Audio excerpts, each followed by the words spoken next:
Okay, Assalamualaikum warahmatullahi wabarakatuh. Let me introduce myself. I am Joanwan Saputri and my student number is HO122336. And now I will explain my material about grammatical and lexical cohesion.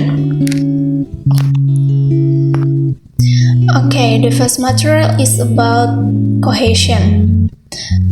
Cohesion in discourse analysis refers to the linguistic elements that connect sentences and parts of a text, creating a sense of unity and coherence.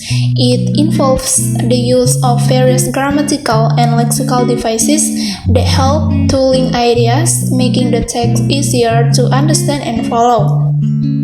Cohesion is essential for effective communication as it allows readers or listeners to see how different parts of a discourse related to one another. And the next material is about what is grammatical and lexical discourse.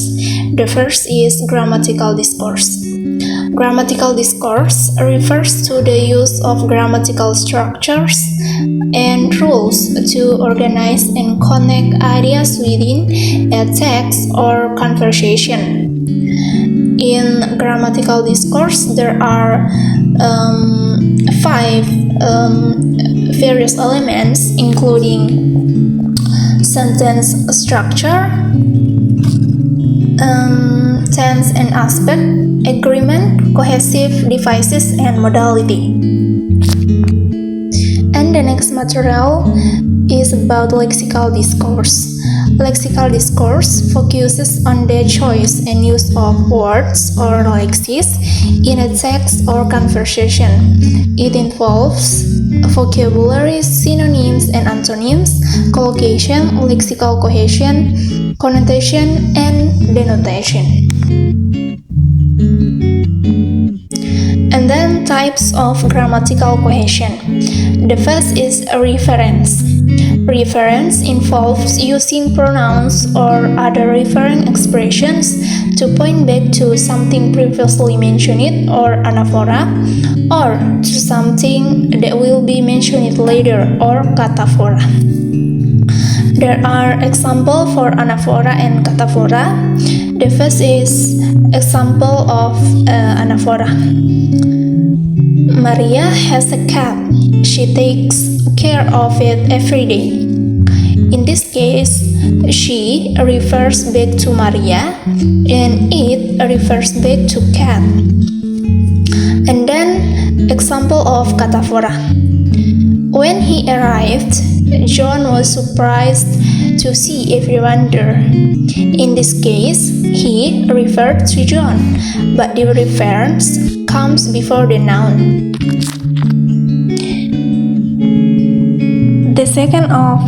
The second types of grammatical cohesion is substitution. Substitution occurs when a word or phrase is replaced with another to avoid repetition. This can involve using a word like one, do, or so to stand in for a previously mentioned item or action.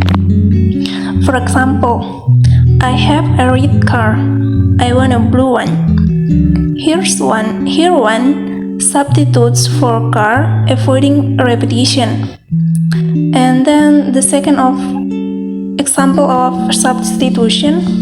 I didn't like the movie, but my friend did.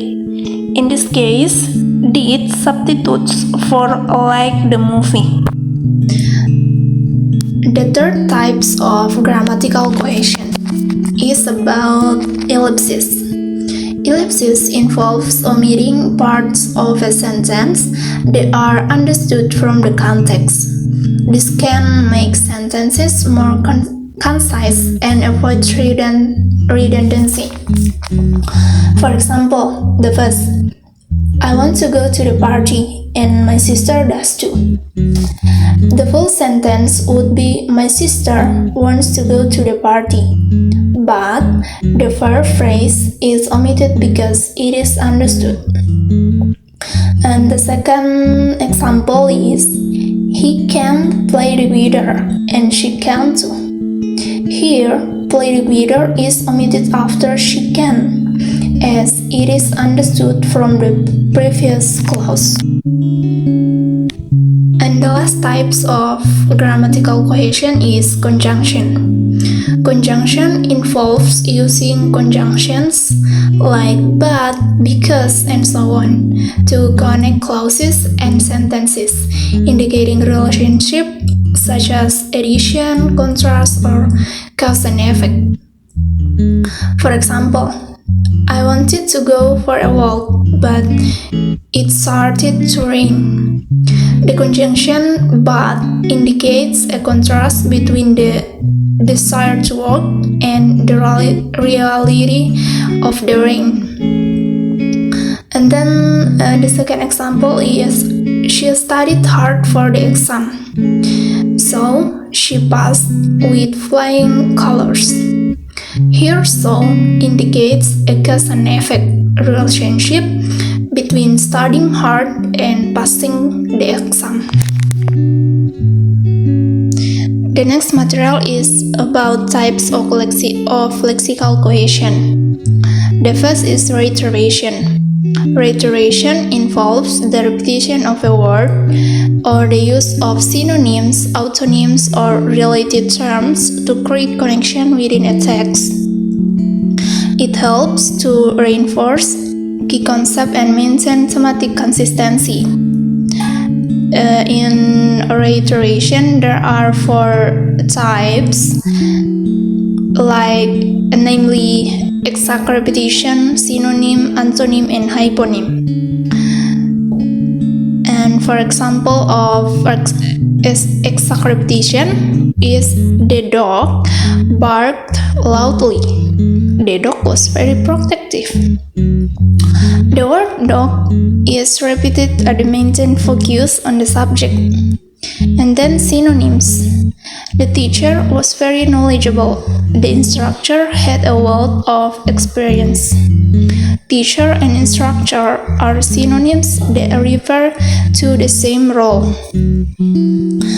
An example of antonym. The weather was hot yesterday, but today it's cool. Hot and cold are antonyms that create a contrast. An example of hyponym. The fruit basket contains apple, orange, and bananas. Fruit is a hypernym, while apples, orange, and bananas are hyponyms. The second types of lexical cohesion is collocation. Collocation refers to the tendency of certain words to co-occur more frequently than others, forming natural-sounding phrases.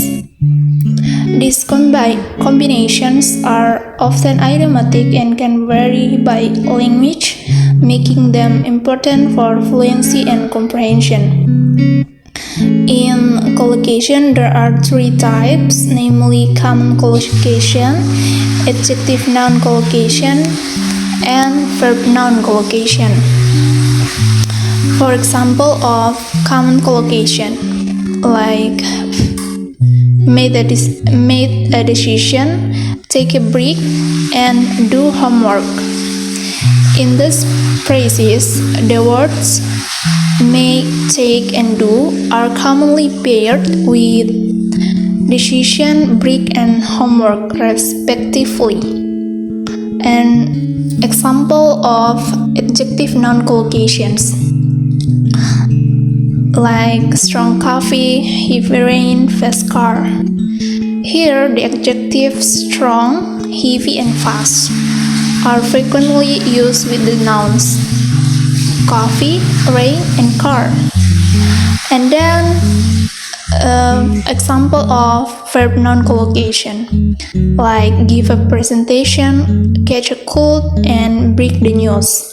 These phrases illustrate how certain verbs naturally pair with specific nouns.